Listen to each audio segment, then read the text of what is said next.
Risk of Rain. This game went crazy back in 2013 with all this blipping and blapping and blooping. No other game was moving like this back in the day.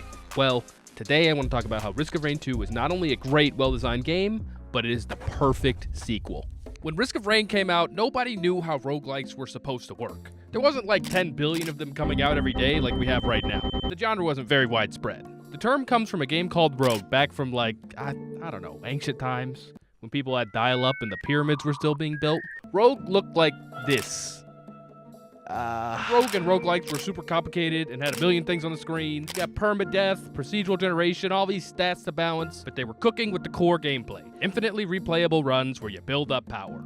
The Risk of Rain devs looked at this spreadsheet of a game and saw that they could make something different. The biggest thing they came away with was the idea that time equals difficulty, that the longer you played, the harder the game would get. And it worked. It worked great.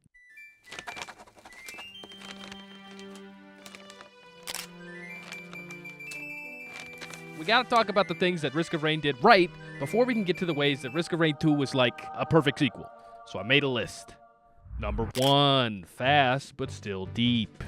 Rogue and all these spreadsheet games have all this kind of complicated stats and leveling up and stuff like that. Risk of Rain throws all that into the garbage. It's gone. You level up by killing stuff, but you don't have to use stat points or pick skills or any of that crap. It says level up, it makes a cool sound, and you keep playing. That's it. It doesn't even tell you about the stats because you don't need to worry about that. This game is about running around and shooting Lemurians and wisps and childs. It's really hard still, like you could just die in a few hits, but it's fast, it's fluid. You die, boo-hoo. The game tells you you really messed up, but that's fine. You go again right away. If things are going well, it doesn't take very long at all. You can finish a run in like half an hour. There's not even saving because you're supposed to be blazing through this game, blasting through it. Now, it's not all simple. We're not playing like Vampire Survivors. Oh, I just walk in a circle and everything dies. Nah, you gotta actually play the video game. The items and the characters add a lot of depth back into the equation. Like you have the Ancient Scepter. Coolest item in the game. It does something different for every character. You get it on the chef, boom. Now you can modify all of your abilities. That's crazy. The commando's best ability gets a best steer. Anyway, this item hits. You also have stuff like ATG missiles, which will fire missiles sometimes when you shoot. If you're shooting fast mans like the commando, you can shoot a lot of rockets. But if you're slow and hard-hitting like Loader, the rockets do more damage. The characters, we'll get to them more later, also make things a little bit more complicated. Some are easy like Commando. You can shoot, you can throw a grenade, you can dodge, and you can shoot some more. Then you got a guy like my boy Acrid. See, Acrid is all about running around and putting poison on people. He's spitting a lot. And this really fits well in Risk of Rain's gameplay loop. You can drag people around through your poison and focus on dodging and movement rather than stopping and shooting all the time. It's clean, it feels good. Number 2, scaling. The game is constantly scaling everything. The number has to go up. The devs wanted time to equal difficulty, so as time goes on, the game gets harder. You can always see it up in the corner, and the difficulty setting is right next to the time. We got normal stuff like hard and very hard, but as you get deeper, the game just starts messing with you. When the game says, I see you, you know you gotta hurry it up. This is pushing you to do the fun part of the game, running around and killing stuff. Play fast, or the game will get too hard. If you just waste time on the first few levels, you'll get overwhelmed. But you're constantly getting stronger too.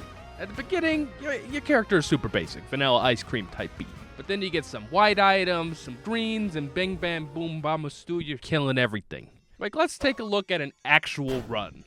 We start out in Desolate Forest, which, desolate I get, but I don't think I see a single tree around here. Anyway, playing as Loader, explore for a bit, grab a few items, nothing crazy.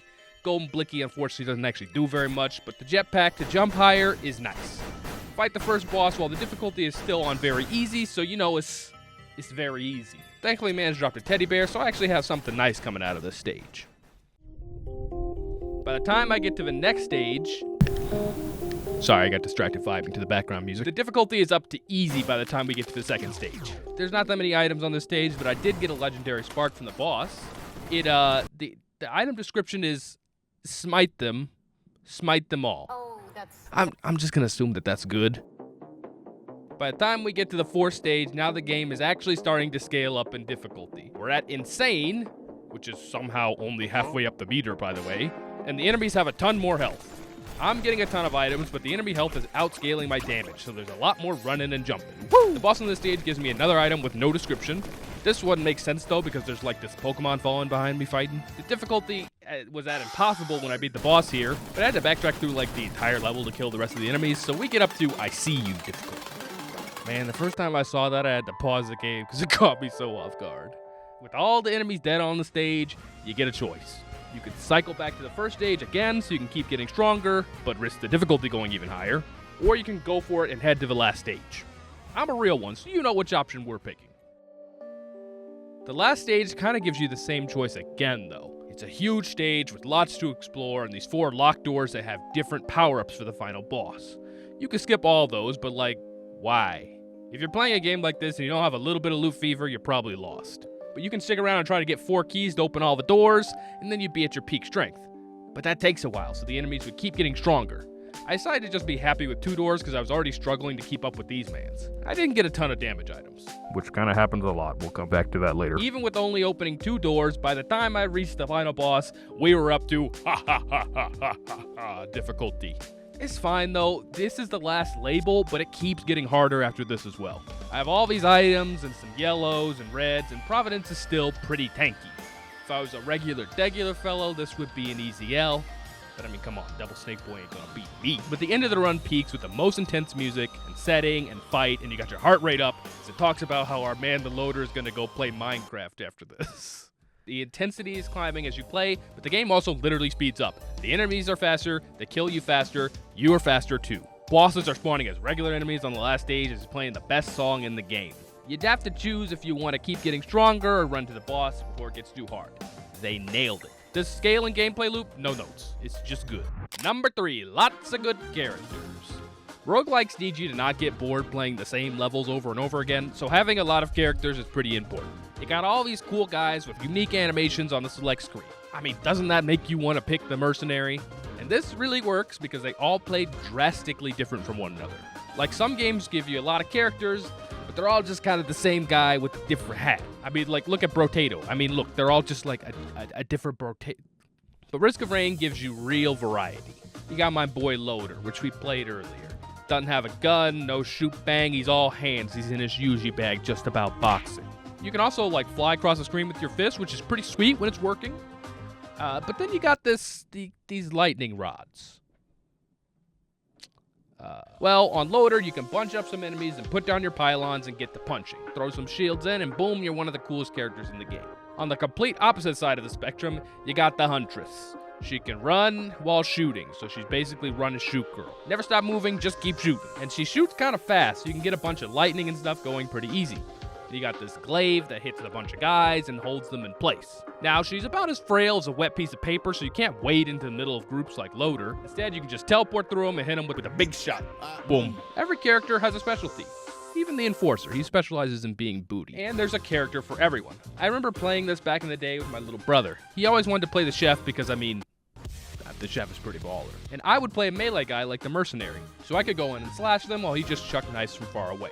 I think you get the point. There's a lot of characters and a lot of variety, and this was also way ahead of its time. People just weren't doing it like this in 2013. This game is awesome, and the genre was still in the Wild West when it came out.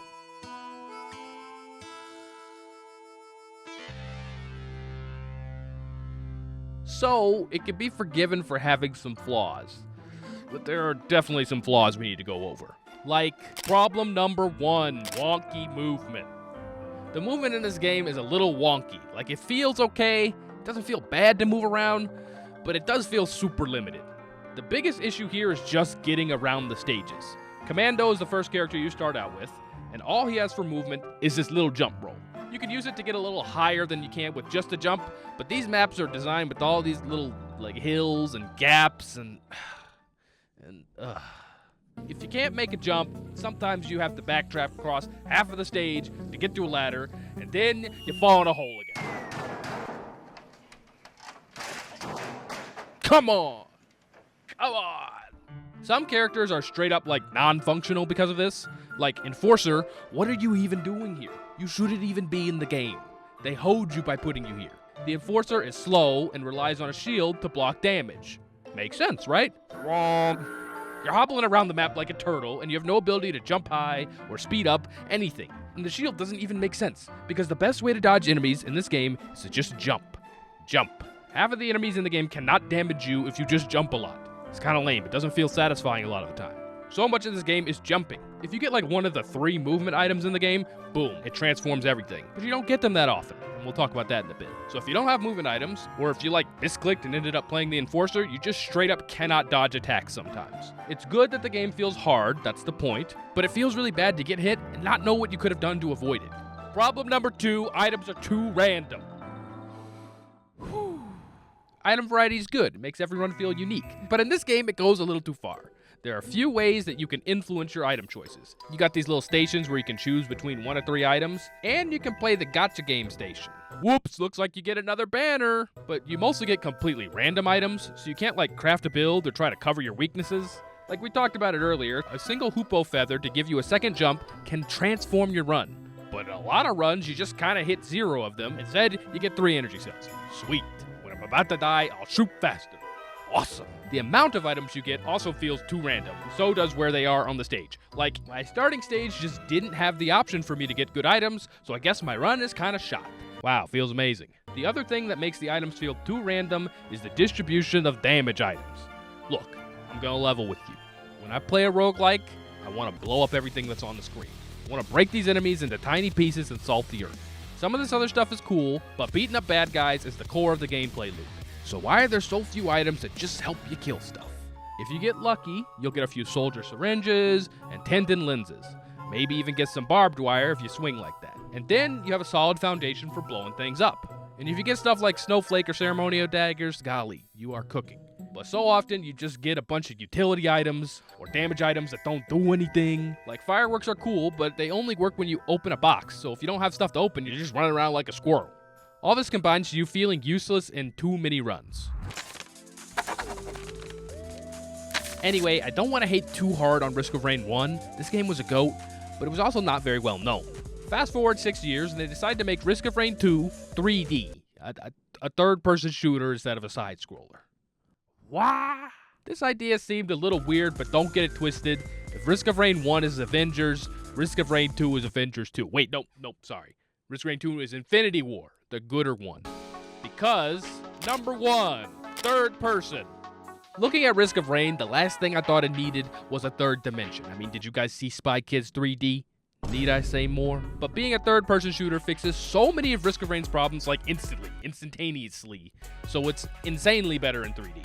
Like, instead of being this tiny little guy in the middle of hordes of enemies, where am I? You have a level of visual clarity that greatly enhances the experience. You also just get to aim and shoot. Commando in the first game is run and shoot guy, emphasis on run. But in Risk of Rain 2, you're still kind of run and shoot guy, but the shooting is just fun. You got sprinting, the movement overall just works better in 3D. The game isn't about climbing up and down ladders, you have all this room to dodge and weave. Shoot, shoot, just goes. Now, instead of the game devolving into running away a lot and occasionally turning around and hitting things, most characters have a lot of way of both dodging and attacking. Like, the Huntress still has her gimmick of running while shooting, but in Risk of Rain 2, it fits a lot better, because you can sprint around at Mach speed and still shoot in all directions. And your fourth ability just makes like 10 times more sense in 3D, you get control of what surface it hits, it's amazing. And it means that enemies can also be more interesting because you have more ways of interacting with them. See, in the first game, the only things that all characters have in common are walking and jumping, so most bosses have attacks that can just be jumped over. It's kind of samey, it's pretty bland. In this game, bosses can aim and shoot at you, and you have a dozen different ways of avoiding it. Some characters have a dodge roll, Loader can just fly away, Mercenary can just not be on the map, and everyone can use terrain to avoid things. When you get hit, it feels a lot more earned now. Pretty much everything in Risk of Rain works better in 3D, especially number 2, the characters. They had a way better idea of how to make cool characters in this game. Like, for one thing, they kicked out the Enforcer. Now everyone is cooler and simpler, but more importantly cooler. Like Loader, we looked at him in the first game, he's punchy. But his moves didn't make sense together outside of punching. You got this gauntlet move, which zoops you across the screen. Whee! But it doesn't work very well in 2D because you're supposed to hit an enemy, but these mans are always right up on you. They're underfoot. And so this move just didn't work most of the time. You also have these pylons. I don't know all the way why these are here. They're not even bad. It's just why does the punchy Loader guy have electro pylons? It feels like they kind of ran out of ideas, so they just gave him something. In Risk of Rain 2, they really simplified this moveset, but gave it a lot more depth. Yes, you can punch still, and you got the gauntlet move, but now, in 3D, this is the coolest move in the game, bar none. You can grab onto surfaces and Spider-Man swing around. This is like good enough to be a game on its own. They also threw away the move that makes you invincible because it was lame and it was boring and it smelled bad. Instead, you got a Falcon Punch, which is like the coolest thing ever. Well, second. And lastly, they kept the pylon thing, except this time it's also the coolest thing ever. You don't gotta friggin' like place one in and then walk around and wait to place the other. Nah, you shoot a pylon in the air that shoots lightning. This, not gonna lie, is low-key boring. Until you remember that you are Spider-Man now, so you can shoot the pylon and then swing off wherever you want to go. Or just keep swinging in circles at high speed punching. It's amazing. All of these characters feel like they are focused designs now. Like we saw earlier, Bow Lady's all about running and shooting at the same time. Loader, you become Spider-Man. Mercenary, well, they just kind of stole Genji from Overwatch, but he's all about slashing and never touching the ground. And like every character is like this. They figured out how to design simpler, much more focused characters, and it changes everything. Number 3, gooder items. Sorry guys, I had to catch my breath there. That was a bit. Okay, the items in this game, they're just better designed in every way. In the first game, there's a gulf between items that feel like required, like anything that makes you move faster, and items that do nothing at all, like head stompers. Whoop-de-doo, I jump on a guy and I do like 5 damage. Sweet! In the second game, I mean, I won't lie, there's still some stinkers. Banner, I'm sorry, man. It's a cool idea, but it's just not good. But in the second game, it's clear that the devs had like an actual design around what kind of items you get. So many of these items are about on-hit effects. The first game has some of these, but not enough for you to reliably build on. In the second one, a lot of the more common items in the game help you to do damage on hit. Soldier Syringe is still great, but there's a lot of items built around crits, like Link Baker's glasses, which are fun, because like who doesn't like to see big number come up? Boom. But now there are a lot of items that synergize around critting, so if you see glasses, it makes Neuron activate. But you also have Focus Crystal and AP rounds. And oh, I can't forget Tri-Tip Dagger. That item feels great to use. Like 10 other really cool white items I just don't have time to get into. It makes every item drop feel more exciting. You have fewer runs that you just lose because you got another Head Stompers. They also made how you get your items more interesting. In the first game, 95% of items are completely random. You have no influence on what you get, and so it doesn't feel like you're building up your character in any direction. It's just luck of the draw. That's cool. I mean, if people didn't like gambling, modern gaming wouldn't even work. But there's no decision making. You miss out on all the cool builds that most roguelikes thrive on. Well, they kept most of the randomness, but they added in little ways for you to curb it to be more in control. You got 3D printers, which give you a specific item, but you have to throw away one of the same color to get it. This feels awesome to go all in on a crit build because you found a glasses printer. You also have like cool map-specific items and boxes. If you move fast enough, you can get a really strong item from this time chest. The shrines also give you some more control. You can get 2 items from the boss, but you gotta fight 2 of them. But I mean, you and me, we're real, so we always take this one. The items in Risk of Rain 2 feel better to use, and you have more choice for an actual build. If you don't like that you got daisies, that's fine. Throw them in the recycler, and then you can just print something that you actually want. Number 4, other cool stuff.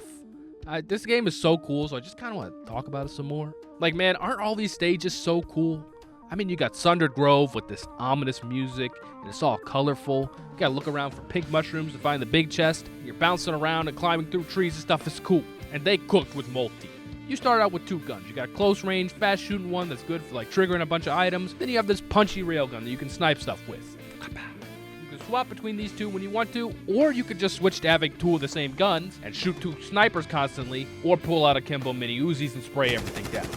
The last stage also goes crazy. You got all these trials, right, that you're supposed to do to unlock a way to the top of the stage to fight the final boss. And you get to choose which ones you want to take. If you're a tanky boy, you might take the pillar that makes you just take damage over time while you stand in it and fight. But if you got a fast, dodgy build, just take the pillar if it takes the longest to charge. I'm sure you'll be fine. But if you have really strong movement, you could just skip all that and jump to the top. Like Loader could just fly to the top with no items. It's crazy.